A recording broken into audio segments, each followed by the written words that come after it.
Йо, рибацюги, з вами Кою. Чи вдасться нам зловити головня?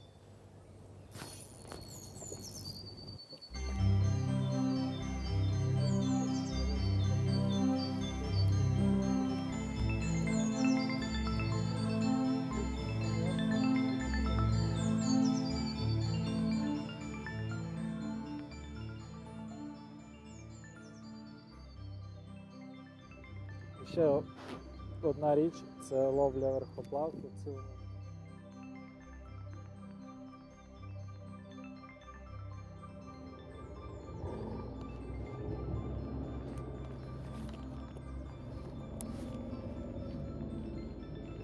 На момент цих футажів 23 жовтня.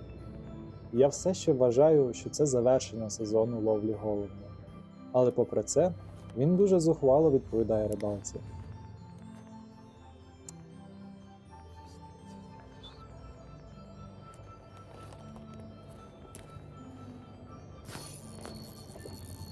О, хороший. Це, здається, подуст. Чи голавель все ж таки. Мав би бути... А, це голавель.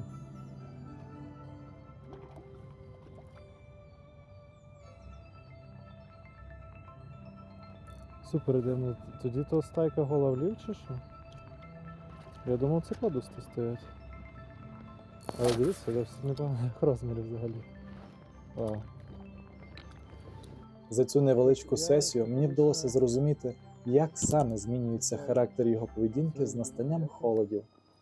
А зовсім недавно я відвідав ті самі місця вже посеред лютих морозів, щоб спробувати продовжити логіку цих змін. Зараз збираюся коротко про це розповісти.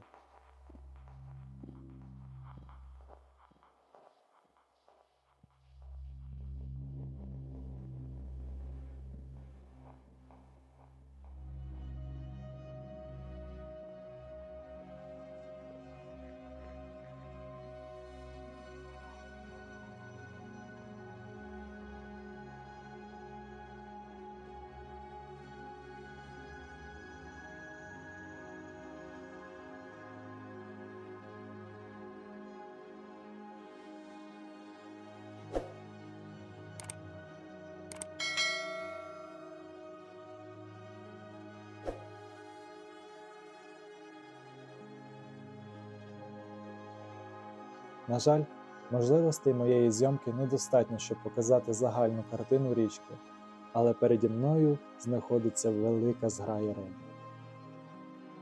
Спершу я подумав, що це підуст звичайний. Та виявилося, що цей косяк складається з головня європейського, з безліччю особин приємного розміру. Клюють вони регулярно, і це приносить купу задоволення. Більшість рибалок полюбляють ловити головня влітку, в брід, на жуків та інші поверхневі приманки. Зараз же він більш схожий на мирну рибу, через що я, власне, його і сплутав.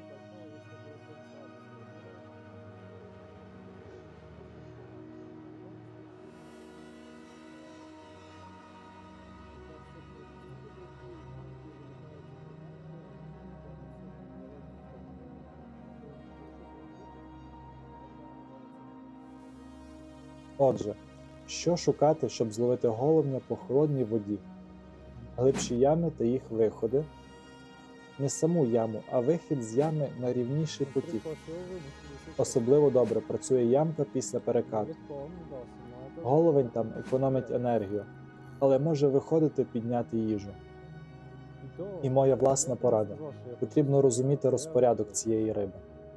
Я вже згадував, що намагався продовжити логіку змін поведінки взимку, але в цю пору головень стає значно вибагливішим. Потрібно знайти таку саму зграю, але клюватиме вона лише короткий проміжок часу, коли ненадовго вийде із зимувальної ями. І щоб цим скористатися, потрібно розуміти її розпорядок. Узимку це найтепліші, найприємніші дні серед тижнів. Восени та ранньою весною найтепліші тижні серед місяців, а в його праймові сезони – години серед кожного дня.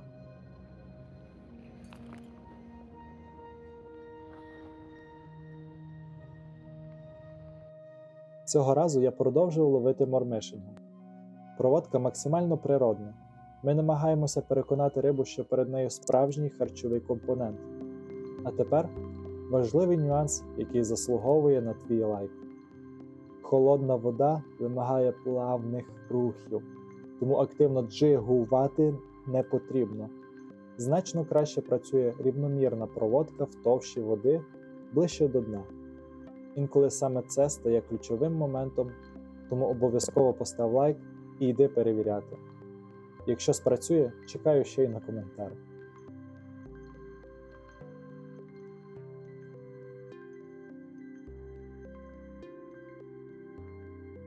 Напевно, що останній цікавий момент із цієї рибалки.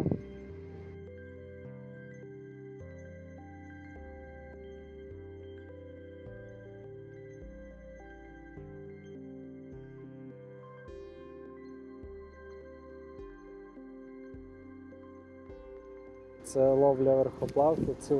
В ідеалі взагалі треба мати хоча б щось супер легке, хоча б одну мокру мушку, щоб не були дві німфи, тому що таким спорядженням важче робити необхідну проводку.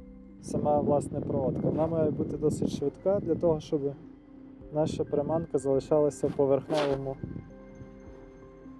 шарі води. Це все, чим я хотів поділитися з тобою на сьогодні. На вулиці вже зима. Активними залишаються лише певні види риб. І головень не одна з них. Тому зловити його в цю пору потребує справжньої витримки та навичок. А це були кадри із золотої осені, дійсно неповторного сезону. І я вже з нетерпінням чекаю на нього цього року.